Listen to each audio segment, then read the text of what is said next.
എല്ലാവരും ബ്രേക്ക് ഒക്കെ എടുത്ത് തിരിച്ചു അല്ലേ? അപ്പോൾ നമ്മൾ എവിടെയാണ് നിർത്തിയേ?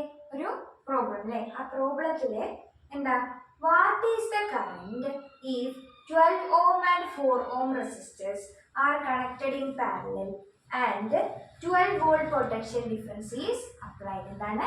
12 volt പൊട്ടൻഷ്യൽ ഡിഫറൻസ് അപ്ലൈ ചെയ്തു എന്ത് ഒരു സർക്യൂട്ടിൽ. അതിൽ 12 ഓമും 4 ഓമും റെസിസ്റ്റേഴ്സ് ആണ് അതിൽ എന്ത് ചെയ്തിട്ടുണ്ട് കൊടുത്തിരിക്കുന്നത്. അതെങ്ങനെയാണ് കൊടുത്തത്? പാരലൽ ആയിട്ടാണ് കൊടുത്തിരിക്കുന്നത്. അപ്പൊ അവിടെ ഉള്ള കറണ്ട് എത്രയായത് ആ സർക്യൂട്ടിൽ എത്ര പോയി, എത്ര കറണ്ട് പോയി എന്നുള്ളതാണ് ആ പ്രോബ്ലത്തിൽ കൊടുത്തിരിക്കുന്നത്. അപ്പൊ എന്ത് ചെയ്യാണ്? ഒരു കറണ്ട് ഫ്ലോ ചെയ്യുന്നുണ്ട്. ഇവിടെ ഒരു റെസിസ്റ്റർ എത്രയാണ്? 12 ഓം എന്നുണ്ട്. ഒരു റെസിസ്റ്റർ 12 ഓം ആണ്. പിന്നെ രണ്ടാമത്തെ റെസിസ്റ്റർ വന്നിട്ടുണ്ട് 4 ഓം ആണ്. രണ്ടാമത്തെ റെസിസ്റ്റർ 4 ഓം ആണ്. അപ്പൊ ഇവിടെ നമുക്ക് എന്തൊക്കെ തന്നിട്ടുണ്ട്?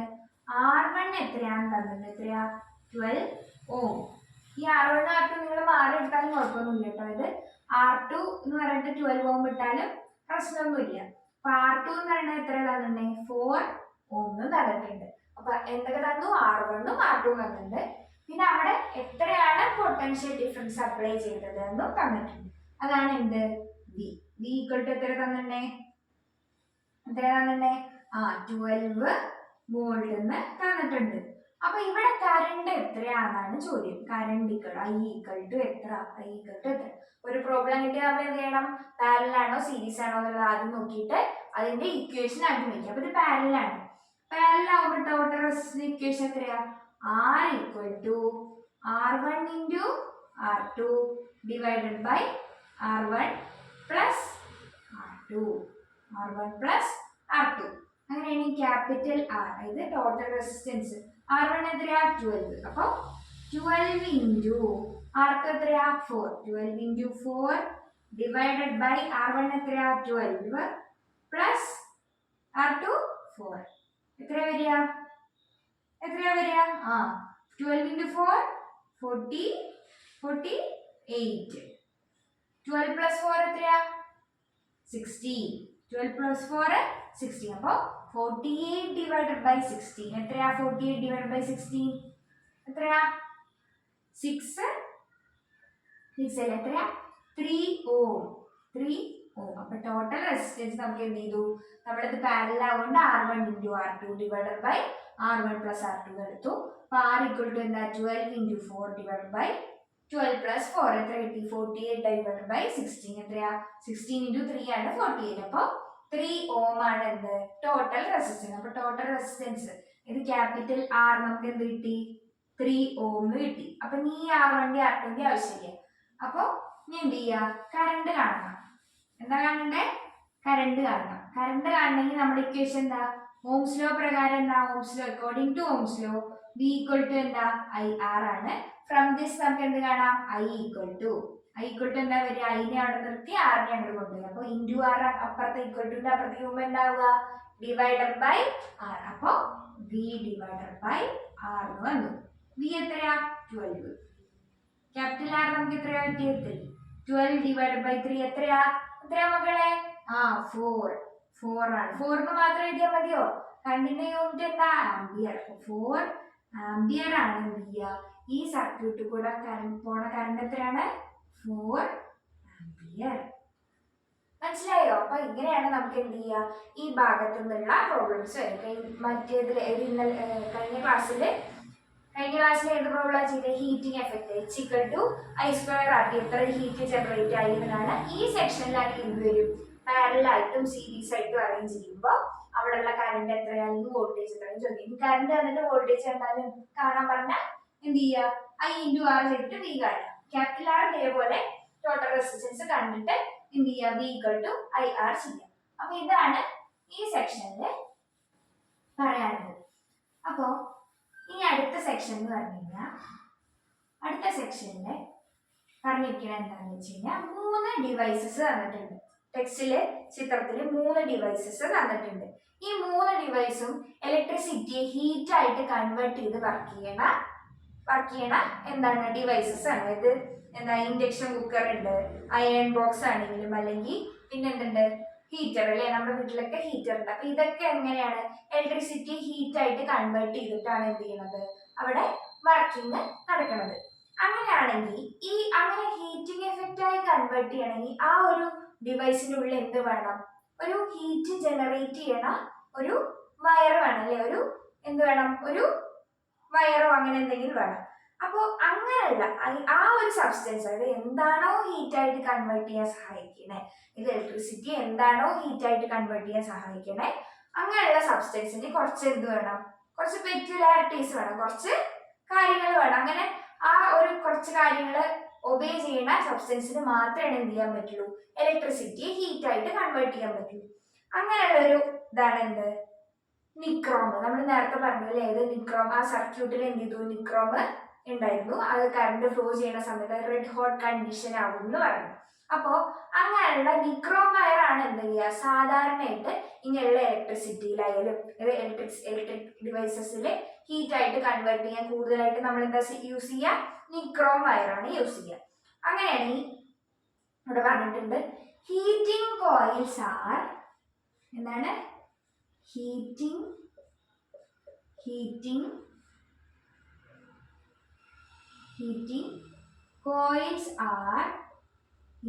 coils are എങ്ങനെയാ made of heating coils are made of കൂടുതലായിട്ട് എന്താണ്, nichrome. heating coils are made of nichrome. ഏറ്റവും കൂടുതൽ ഹീറ്റിംഗ് കോയിൽസ് എന്തായിട്ടാണ്, എന്തുകൊണ്ടാണ് മെയ്ഡ് ചെയ്തിരിക്കുന്നത്, എന്തുകൊണ്ടാണ് ഉണ്ടാക്കിയിരിക്കുന്നത്, നിക്രോം ആണ്. ഇത് heating coils are made of എന്നിട്ടുണ്ടെങ്കിൽ നിങ്ങൾക്ക് ഫീൽഡ് ആൻസർ പോലെ ചോദിക്കാം. അപ്പൊ എന്താ അവിടെ എഴുതുക, nichrome. Nichrome is an alloy of nickel. Nichrome എന്താണ്, അപ്പൊ ഒന്നാമത്തെ പോയിന്റ് ആണ് ഇത്, heating coils are made of nichrome. രണ്ടാമത്തെ point, nichrome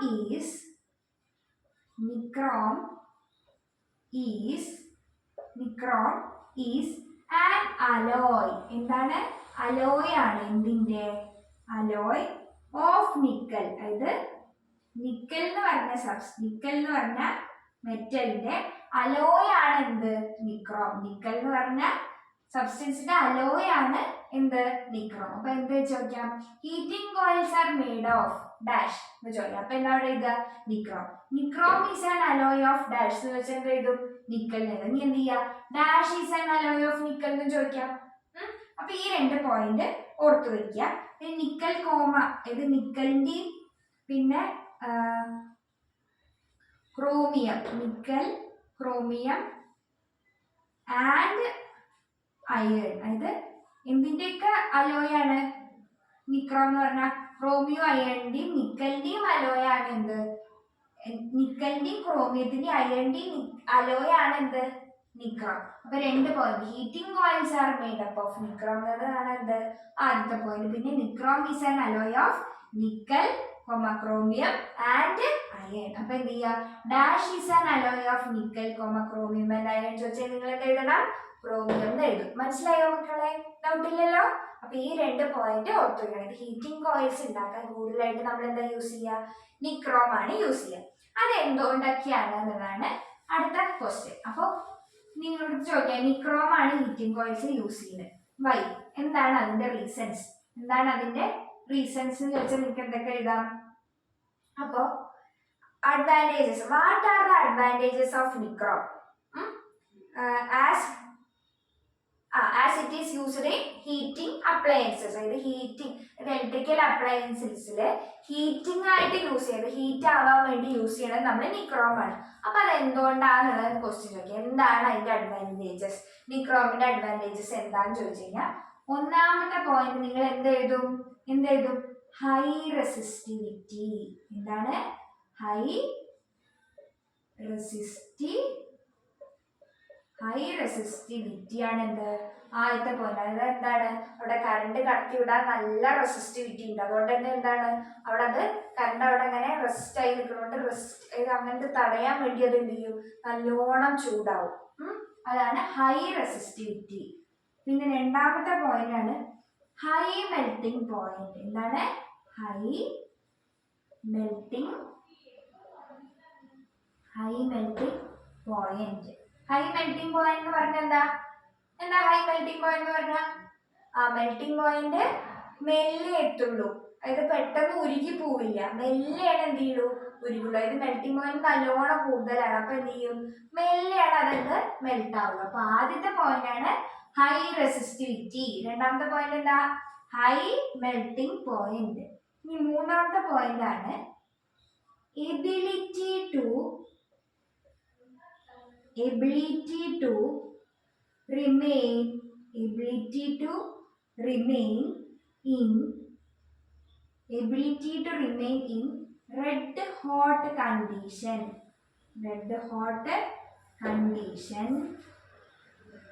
ability to remain in red hot condition for a long time. എന്താണ് കുറേ നേരത്തേക്ക് എന്ത് ചെയ്യാൻ പറ്റും റെഡ് ഹോട്ട് കണ്ടീഷനിൽ നിൽക്കാൻ പറ്റും. Ability to remain in red hot condition for a long time. അപ്പൊ എന്തൊക്കെയാണ് ഒന്ന് ഹൈ റെസിസ്റ്റിവിറ്റി, പിന്നെന്താ മെൽറ്റിംഗ് പോയിന്റും ഹൈ ആണ്, പിന്നെന്താ അതിന് റെഡ് ഹോട്ട് കണ്ടീഷനിൽ കുറേ നേരം എന്ത് ചെയ്യാൻ പറ്റും, കുറേ നേരം നിൽക്കാൻ പറ്റും. അതൊക്കെയാണ് എന്ത് നിക്രോമിന്റെ ഏറ്റവും കൂടുതലുള്ള പ്രോപ്പർട്ടീസ്. ഇതുകൊണ്ടൊക്കെയാണ് എന്ത് നിക്രോം ഹീറ്റിംഗ് കോയിൽസിൽ, അതായത് ഇലക്ട്രിസിറ്റി ഹീറ്റ് ആയിട്ട് കൺവേർട്ട് ചെയ്യാൻ യൂസ് ചെയ്യാനുള്ള റീസൺ. ഓക്കെ,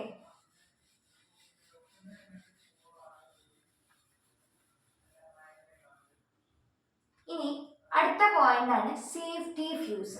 അല്ലേ, ഫ്യൂസ് പോയി എന്ന് കേട്ടിട്ടില്ലേ, നിങ്ങളുടെ അച്ഛനോ അമ്മയൊക്കെ പറയുന്നുണ്ട് അല്ലേ, എന്തായി പെട്ടെന്ന് വോൾട്ടേജ് കൂടുക അങ്ങനെ എന്തെങ്കിലുമൊക്കെ ചെയ്യുന്ന സമയത്ത് എന്തായി അവിടുത്തെ ഫ്യൂസ് പോയി എന്ന് പറയണതിന്റെ അർത്ഥം എന്താ, ഈ ഫ്യൂസിനെ ഫ്യൂസ് നല്ല ശരിക്കും പേര് സേഫ്റ്റി ഫ്യൂസ് എന്നാണ് പേര്. അപ്പൊ അടുത്ത സെക്ഷൻ ആണ് എന്ത് സേഫ്റ്റി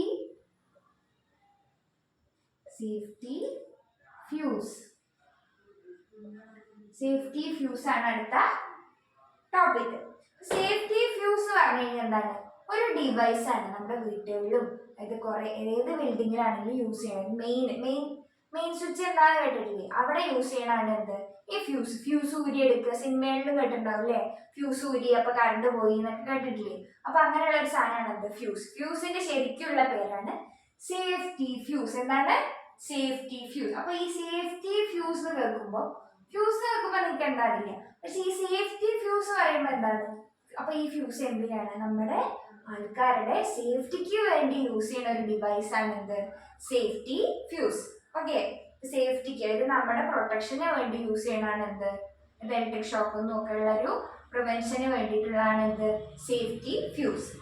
അപ്പൊ സേഫ്റ്റി ഫ്യൂസ് എന്താണെന്ന് പറഞ്ഞത്, safety fuse is A device that works on the heating effect of electric current. അതായത് ഇലക്ട്രിക് കറണ്ടിന്റെ ഹീറ്റിംഗ് എഫക്റ്റ് യൂസ് ചെയ്ത് വർക്ക് ചെയ്യണതാണ് എന്ത് സേഫ്റ്റി ഫ്യൂസ്. ഇലക്ട്രിക് കറണ്ടിന്റെ ഹീറ്റിംഗ് എഫക്റ്റിനെ യൂസ് ചെയ്ത് വർക്ക് ചെയ്യുന്ന ഒരു ഡിവൈസ് ആണ് എന്ത് സേഫ്റ്റി ഫ്യൂസ്. അപ്പൊ നിങ്ങളുടെ വാട്ട് ഈസ് സേഫ്റ്റി ഫ്യൂസ് എന്ന് വെച്ചാൽ ആദ്യം നിങ്ങൾ എന്താണ് safety fuse is A device that works on heating effect of electric current എന്ന് പറയണം.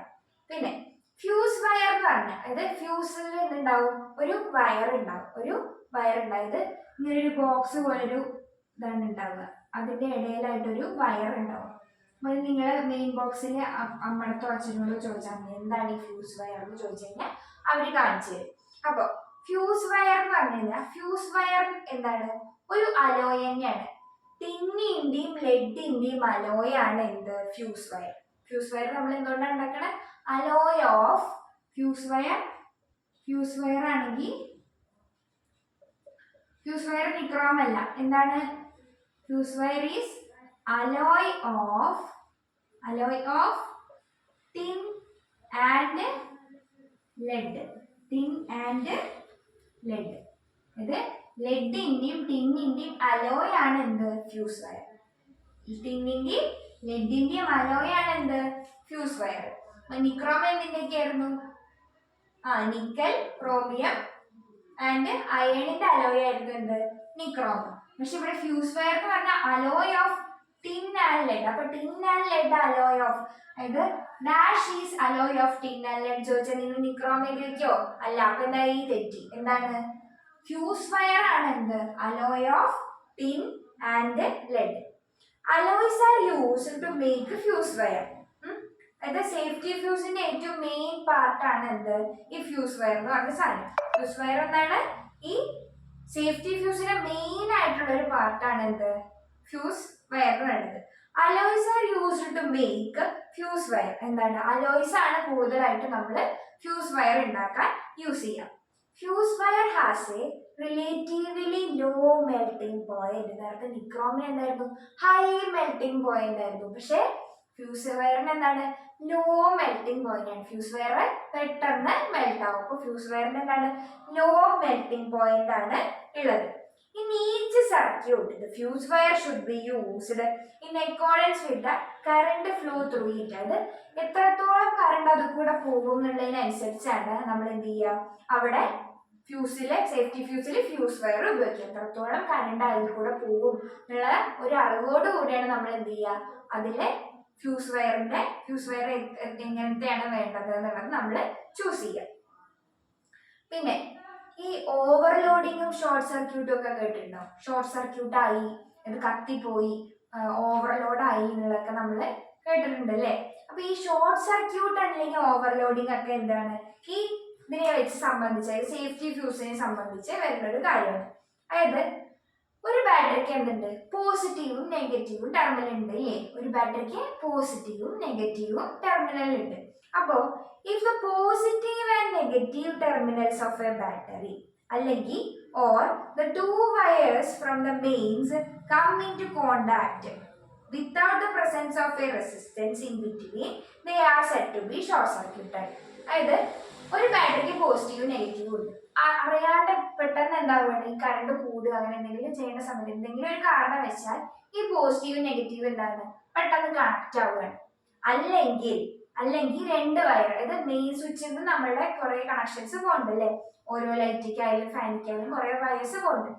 അവിടെ ഏതെങ്കിലും വയർ തമ്മിൽ റെസിസ്റ്റൻസ് ഇല്ലാണ്ട് എന്ത് ചെയ്യണം? അത് തമ്മിൽ ടച്ച് ചെയ്യുകയാണെങ്കിൽ അവിടെ എന്താവും? They are said to be short circuited. അപ്പൊ അവിടെ എന്തുണ്ടാവും? അങ്ങനെ ഉണ്ടാവുന്ന ഒരു ഇതിനെയാണ് നമ്മൾ എന്താ പറയാ?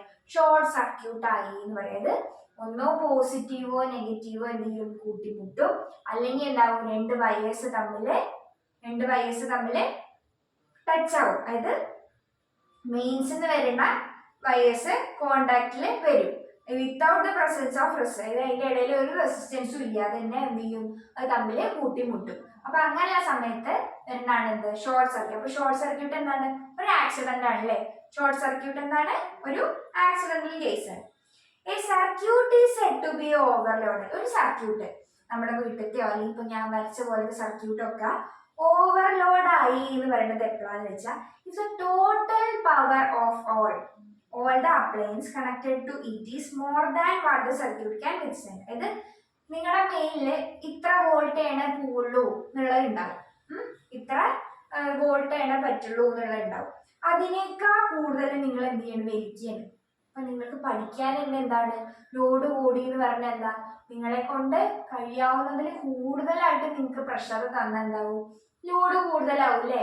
ഇപ്പൊ ഒരു ലോറിയിൽ കൂടുതലായിട്ട് കുറെ മരം വെച്ച് കഴിഞ്ഞാൽ ലോറി വലിക്കണ കണ്ടാൽ തന്നെ നമുക്കറിയുന്നതാണ് ഏങ്ങി വലിക്കില്ലേ? ഇത് എന്ത് ചെയ്യാൻ പറ്റില്ല? അതിന് സാധാ പോലെ ഒരു കയറ്റത്തിലൊന്നും പോകാൻ പറ്റില്ല. അതാണ് എന്ത്? ഓവർലോഡ്. ഇത് ലോഡിനേക്കാൾ, ഇത് പറ്റണേക്കാൾ കൂടി. അപ്പൊ അതന്നെയാണ് ഇതൊരു സർക്യൂട്ട് എപ്പോഴാണ് ഓവർലോഡ് ആയി എന്ന് പറയുക? Total power of all the appliances. അതായത് നമ്മൾ വീട്ടിലോ അല്ലെങ്കിൽ എവിടെ ഉപയോഗിക്കുന്ന എല്ലാ അപ്ലയൻസസ് എന്ന് പറഞ്ഞാൽ എന്താ? ഫാനോ ലൈറ്റോ അതിൽ ഇലക്ട്രിസിറ്റി ഉപയോഗിച്ച് വർക്ക് ചെയ്യുന്നതിനൊക്കെ നമ്മൾ എന്ത് പറയും? അപ്ലയൻസസ് എന്ന് പറയും. അപ്പൊ ഈ അപ്ലയൻസസിന്റെ ഒക്കെ ലോഡ് എന്ത് ചെയ്യാണ്?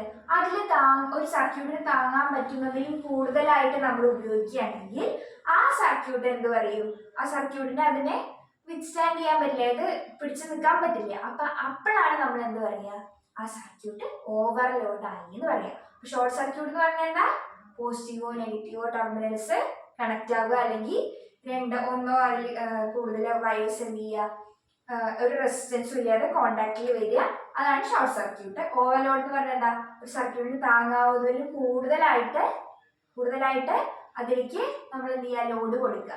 കൂടുതലായി നമ്മൾ അപ്ലയൻസിന് ഉപയോഗിച്ച് കഴിഞ്ഞാൽ അവിടെ ഉണ്ടാവും ആ സർക്യൂട്ട് ഓവർലോഡ് ആയി എന്ന് പറയും. അതാണ് ഷോർട്ട് സർക്യൂട്ട് ആൻഡ് ഓവർലോഡ്. പിന്നെ ടെക്സ്റ്റിൽ കുറച്ച് ക്വസ്റ്റ്യൻസ് ഉണ്ടായത് സീരീസ് ആണോ പാരലൽ ആണോ ഫ്യൂസ് വയർ എന്നുള്ളതൊക്കെ ഉണ്ട്. അപ്പൊ അതൊക്കെ നമുക്ക് എന്ത് ചെയ്യാം, അതൊക്കെ അടുത്ത നിങ്ങൾ ഈ ചാനലിൽ ജോയിൻ ചെയ്യുന്ന സമയത്ത് ഡീറ്റെയിൽ ആയിട്ട് പറഞ്ഞു. അപ്പൊ ഫ്യൂസ് വയറിനെ പറ്റിയിട്ട് ഇതൊക്കെയാണ് പറയാറ്. അപ്പൊ നമുക്ക് എന്ത് ചെയ്യാം, ഇന്നത്തെ ക്ലാസ് വൈൻഡപ്പ് ചെയ്യാം അല്ലേ. അപ്പൊ ഇന്നത്തെ പഠിക്കാനുള്ളതൊക്കെ ആയില്ലേ. അപ്പൊ എല്ലാവരും ഇന്നത്തെ ക്ലാസ്സിൽ എടുത്തൊക്കെ നന്നായി പഠിക്കുക. Okay bye.